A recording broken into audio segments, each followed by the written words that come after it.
Hey everyone, welcome back to my channel. If you have not done so, please subscribe below and give me a like if you are liking these videos. And let me know what you think. Give me a comment to let me know what you like, what you are looking to see more of. I'm making these for parents, so definitely give me your input. All right, today we are looking at the 13 disability categories under IDEA or IDEA. That is our federal law that governs special education. So let's get started with our first one. All right, so again, our 13 categories under IDEA. Specific learning disability, okay? So sometimes you'll be referred to as SLD or LD, learning disability. Some examples of this would be dyslexia, dysgraphia.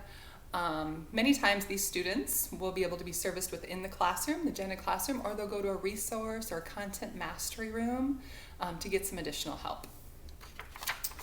Our second one under IDEA is other health impairment or OHI. This can be things like ADHD or things that are not covered within the other categories. So other health impairment. Our third one is autism.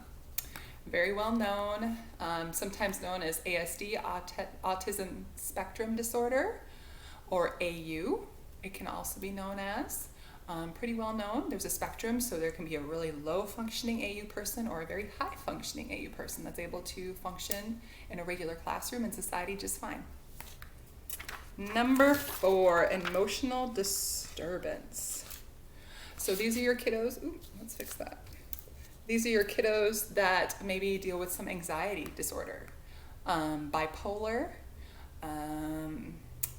schizophrenia, emotional disturbances, emotional disorders. Our fifth one, and I erased it a little bit, didn't I? There we go, speech language impairment.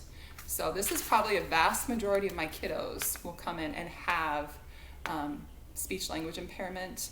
It can be receptively, where they're not receptively understanding what you're telling them, or it can be expressively, where they're not able to express themselves.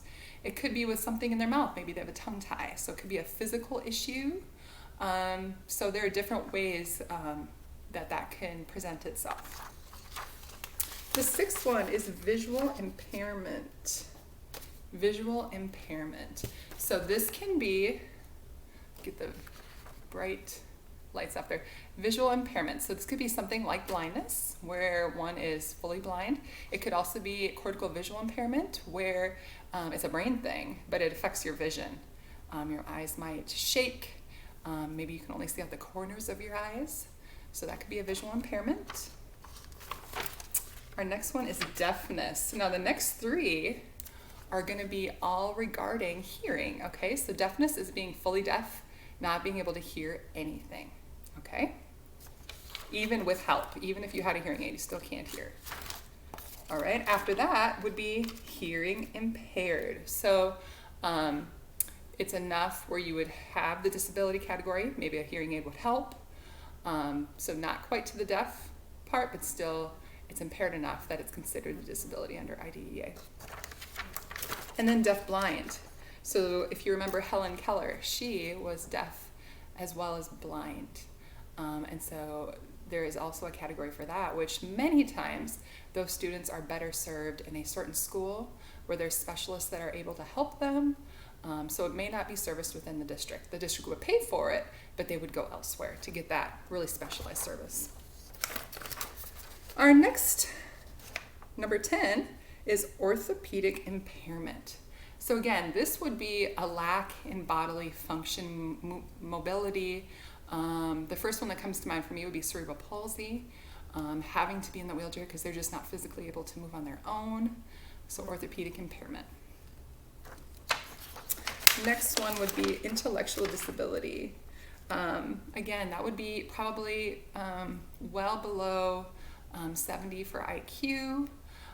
Sometimes you'll see this with Down syndrome children, where their IQ is low and they're functioning at a very low level. So it's intellectual disability.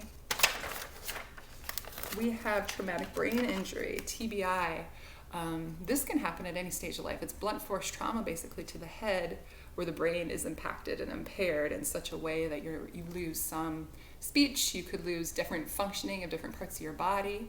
So that would be a traumatic brain injury. And our last one is multiple disabilities.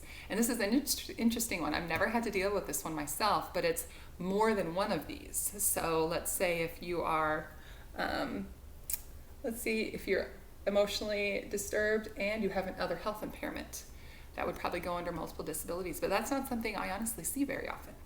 The ones that I see most often as an ECSE teacher would be autism for sure, ID, intellectual disability, speech language impairment. Yeah, those are the ones I definitely see the most. So I hope this gave you a really good insight on those 13 disability categories and gave you some ideas of what would be under each. It is not exhaustive, so there are different things that I didn't mention that could be included under each category, but I hope this gives you some insight. Have a great day.